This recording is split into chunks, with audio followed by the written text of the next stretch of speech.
Ծաղիկների, ձկնամթերքի, հանքային ջրի, ալկոհոլային խմիչքի եւ գյուղատնտեսական մի շարք ապրանքների ներմուծումը Ռուսաստան արգելելուց հետո Մոսկվան սահմանափակումներ է մտցնում նաեւ հայկական կաթնամթերքի ներկրման համար։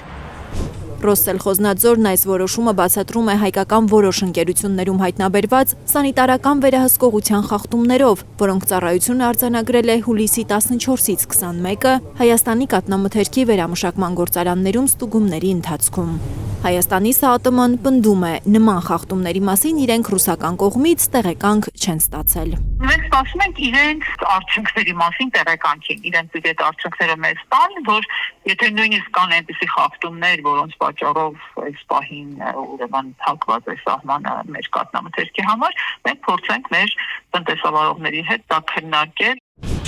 Ըստ Ռոսսելխոզնadzորի ձևակերպման որոշման նպատակն է կանխել վտանգավոր վարակների ներմուծումը եւ վտանգավոր կաթնամթերքի իրացումը ռուսական շուկայում։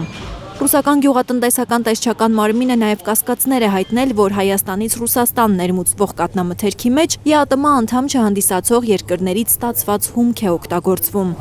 Հայաստանի ՍԱՏՄ-ն այս երկու տեղեկությունն էլ կտրուկ հերքում է։ Արտադրամասերի կողմից հիվանդ կենդանիների կաթի օգտագործման, ինչպես նաև այլ երկրներից ներմուծված հումքի կիրառման հիմնավորումներ ստուգման ընթացքում չեն հայտնաբերվել։ Ըստ ներկայացված փաստաթղթերի արտադրության մեջ օգտագործվող հումքն անցել է լաբորատոր ստուգում եւ եղել է անվտանգ։ Հնարավոր է հայկական մի քանի ձեռնարկություններում որոշ խախտումներ հայտնաբերված լինեն, չեն բացառում տնտեսագետները, բայց կարծում են Մոսկվայի այս որոշումն ավելի շատ քաղաքական է։ Հայ-ռուսական օր-օրի վատացող հարաբերությունների դրամաբանական շարունակությունն է։ Ռուսպատրեբնadzor, Ռոսսելխոզնadzor, Ռոսալկոգոլնadzor այդ ամեն ինչը ուղղակի արտաքին քաղաքական գործիքներ են, այնպես որ այն պնդումները, որ նաև Հայաստանի իշխանություններն են փորձում տիրաժավորել, դե չէ, քաղաքական ամեն ինչ նորմալ է, այս ընկերությունը այս բան լավ չի արել, զուտ տեխնիկական խնդիր է, հեսա կլուծենք, հեսա կանենք,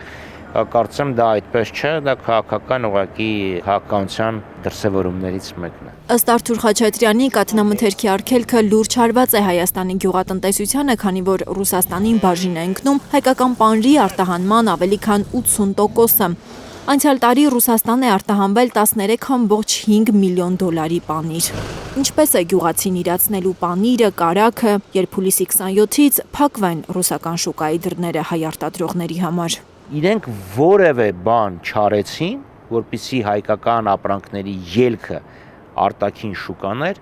ապահովեն։ Եվրոպական շուկան ելք չէ, քանի որ հայկական ապրանքներն արդեն փչացած են հասնում Եվրոպա։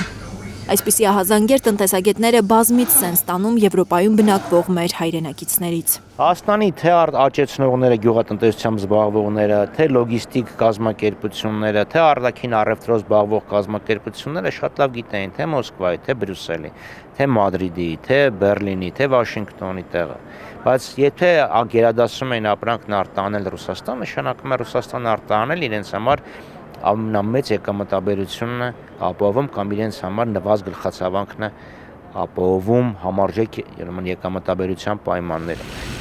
Ըստ Խաչատրյանի, Հայաստանի կառավարությունը փչացնելով հարաբերությունները ԵԱՏՄ-ի հետ, այդպես էլ չկարողացավ կայուն այլընտրանք գտնել հայ գյուղացու բերքը վաճառելու համար։ Ակնհայտ է, որ ի հեճուկս Նիկոլ Փաշինյանի անպագորգոր հայտարարությունների, որ իր համար ԵԱՏՄ-ում կամ Ռուսաստանի հետ հարաբերություններում որևէ անլուծելի խնդիր չկա,